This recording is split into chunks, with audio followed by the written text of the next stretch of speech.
안녕하세요. 독재코치입니다. 오늘은 중등 수학 개념 공부 학원 없이 이렇게 공부했더니 고등 내신 1등급이 나오더라 라는 주제로 이야기를 해보려고 하는데요. 고등 수학을 어디까지 어떤 깊이로 했는지에 대한 이야기는 예비고 영상에서 따로 말씀드릴 거고요. 오늘 영상에서는 다음 주제들을 가지고 이야기해 보려고 해요.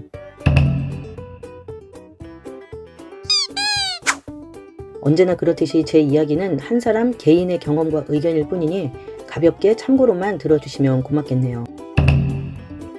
저희 아이는 EBS 뉴런 인간과 교재로 개념학습을 했다고 예전 영상에서 말씀드렸었는데요. 초등 때는 현행학습만 집중하다가 6학년 겨울방학부터 중등 선행을 시작했었어요. 아이 혼자 개념을 인강으로 학습하고 나면 개념이 잘 들어갔는지 확인하기 위해서 주기적으로 질문하고 아이가 설명하게 했었는데요. 모르는 것이 쌓이지 않게 하자라는 것이 목적이었기 때문에 처음에 할 때는 그날 배운 것을 그날 확인하는 식으로 자주 했었고, 뒤로 갈수록 일주일에 두세 번 정도로 모아서 하고 그랬던 것 같아요. 그리고 중단원 정도가 끝나고 나면 난이도가 있었던 문제들을 뽑아서 누적 범위 테스트를 했었고요. 저 역시 그때 중등 수학을 처음 접했는데 워낙 개념을 잘 가르쳐 주시니까 이 나이 먹었어도 정리가 잘 되더라고요. 그래서 저도 따로 개념만 공부해서 아이가 설명할 때 듣고 부족한 게 있으면 이 부분은 다시 들어봐야 하지 않겠냐, 이제 이런 식으로 도움을 준 것이죠. 그리고 이것을 할 때에는 아이가 처음 시작한 중등 수학인 만큼 이해를 잘 못하고 답답하더라도 정말 좋은 분위기에서 오직 칭찬만 하면서 했었다는 거예요. 중등 수학을 처음 한다는 것에 대한 설레임과 동시에 부담감이 크겠죠. 처음으로 보게 되는 인강이나 초등 교재와는 비교도 안 되는 작은 글씨로 된 교재, 그리고 추상적인 문자와 내용 등 아이 입장에서는 낯설고 어려울 것이 너무나 당연하기 때문에 절대 조바심은 독이 될 수 있다. 이것이 가장 중요한 핵심인 것 같아요.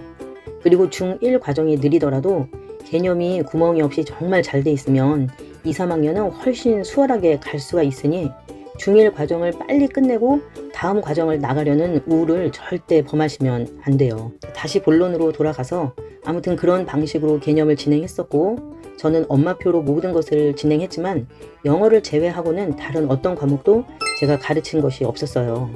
함께 배워 나간다.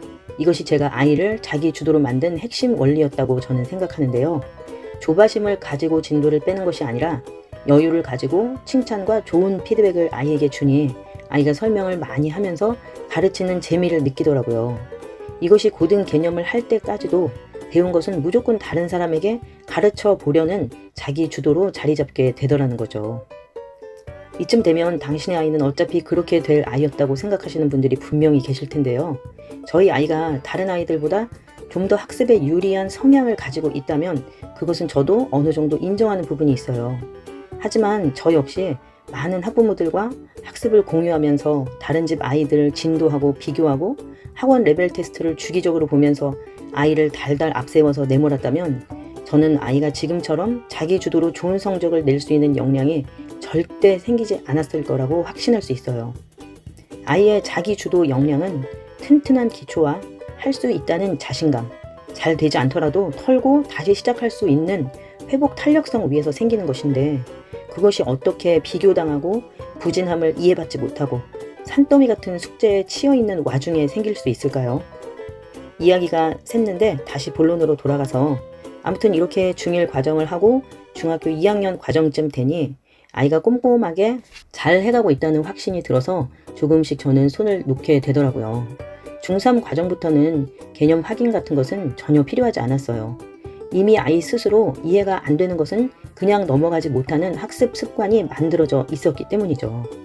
기초를 정말 이렇게 튼튼하게 콘크리트처럼 만들 때만이라도 부모님이 개입을 해서 잘 만들어 둔다면 이후의 학습은 순풍을 만난 돛담배처럼 순조롭게 진행될 거예요. 제 아무리 대단한 사교육 기관이라도 내 아이의 구멍을 찾아 관리해 주는 것이 얼마나 불가능한 일인지를 이제는 대다수의 학부모님들도 알고 계실 거라고 생각해요. 이렇게 기초공사가 부실함 없이 잘 진행되고 있는지를 옆에서 관리 감독을 부모님이 얼마간 도와줄 수 있다면 이러한 태도가 꾸준히 이어져서 우등생이 되는 것이지 이미 뱃속에서 만들어진 우등생 일수는 없다는 얘기예요. 이런 방식으로 중3 과정까지 마치고 나니 중학교 2학년의 6월이 되더라고요. 저희 아이는 국영수 모두 중학교 2학년 중반쯤부터 본격적으로 고등 공부를 시작할 수 있는 시기가 되었고, 저는 이때가 정말 적정한 시기였다고, 돌아가도 이렇게 할 것이라고 자신있게 이야기할 수 있어요. 아이들이 자기 학년에 맞는 학습을 착실히 해나가다 초등 고학년쯤 되면 중등 선행을 시작할 수 있는 능력이 생길 것이고, 중등 때는 좀 더 머리가 자랐으니 매일 꾸준히만 한다면 중등 과정을 1, 2년 안에 끝낼 수 있을 거예요.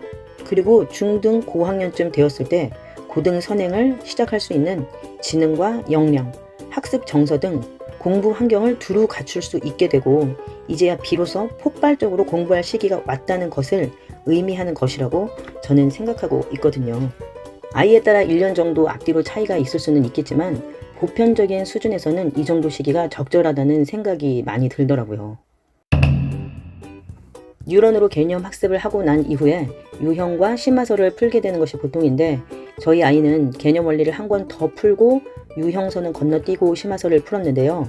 유형을 풀지 않은 이유는 학교 시험도 유형 중심의 문제가 아닌 100% 교과서 중심의 서술형이었기 때문에 꼭 풀어야 하는 필요성을 느끼지 못했고, 저희 아이의 경우 너무 많은 유형을 반복했을 때 수학에 흥미가 떨어지는 경향이 있어서 건너뛰었는데, 이것은 지극히 개인적인 의견이니 저 사람은 저렇게 했구나, 이 정도로 가볍게 들어주시고요.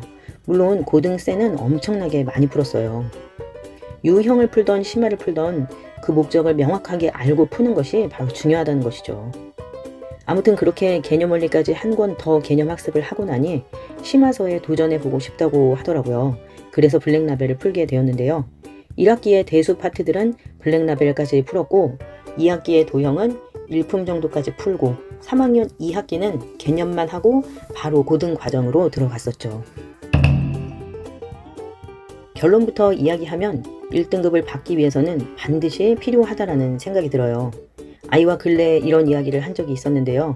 제가 아이에게 네가 블랙라벨을 힘들게 풀었던 것이 얼마나 도움이 되냐 물으니, 가만히 생각하다가 도움이 되는 것은 맞는데 그렇게 어려운 것까지 안 풀고 일품 정도에서 마무리를 하고 빨리 고등 선행을 들어갔으면 어땠을까 하고 이야기를 하더라고요. 예비고 때 시간이 조금 아쉬워서 선행을 충분히 하지 못한 데 대한 미련이 있었거든요. 그래서 다시 물어봤죠.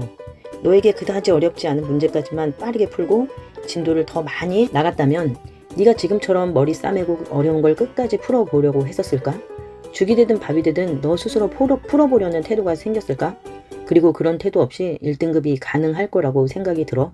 라고 물으니 제 말에 100% 동의를 하더라고요. 깊이 있게 하면 진도가 아쉽고 진도를 빼면 깊이가 아쉬운 것이죠.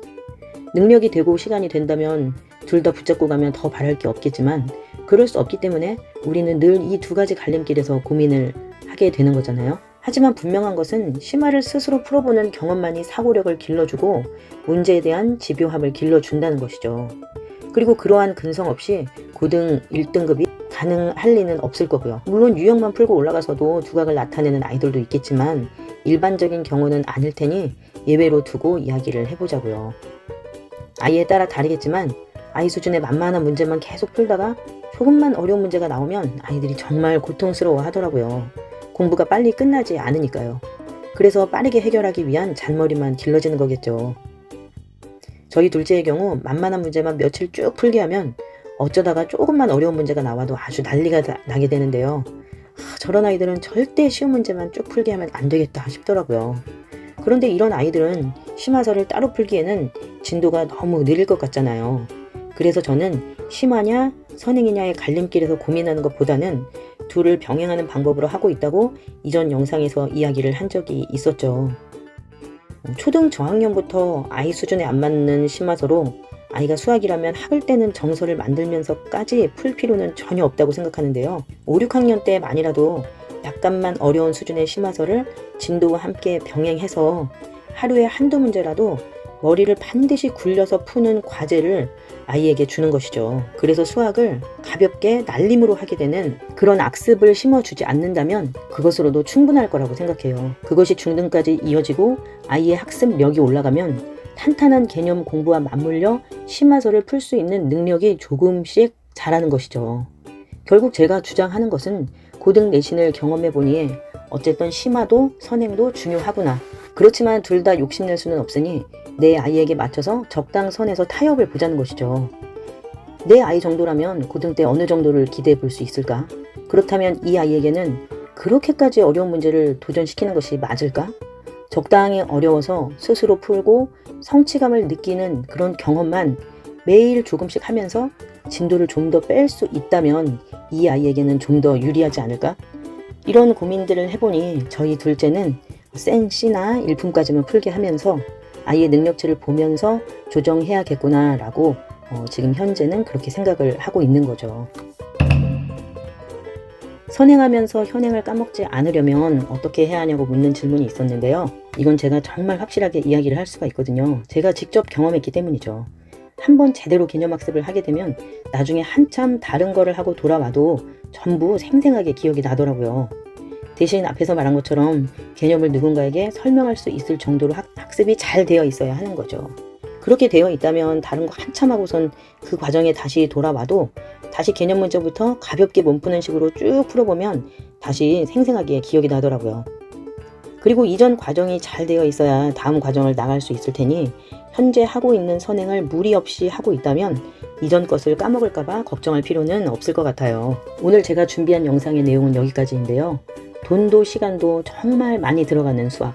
그럼에도 불구하고 고등 때 그 결과에 만족할 수 있는 학생과 학부모가 얼마 되지 않는다는 현실은 우리가 얼마나 수학을 두려워하는 마음만 가지고 뒤처지지 않는 데만 급급하다 보니 중요한 많은 것들을 놓치면서 가고 있는 것은 아닌지 하는 생각이 많이 들더라고요. 구멍만 안 나게 하자라는 생각만으로 아이들 수학을 코치해 왔는데요. 그러기 위해서는 복습과 개념의 재확인 과정, 또 아이가 어떤 것을 힘들어하는지, 또 구멍난 기초가 없는지 등 항상 해온 것들을 돌아보는 과정을 거치는 것이 우선시 되어야 했죠. 갈 길이야 멀겠지만 다들 가는데 우리라고 못 가겠냐? 이 생각만 가지고 있었어요. 흔들리지 않는 부모님이 있어야 흔들리지 않는 수학의 기초를 세울 수 있다는 것을 마지막으로 정말 강조하고 싶네요. 긴 영상을 여기까지 시청해 주셔서 감사합니다.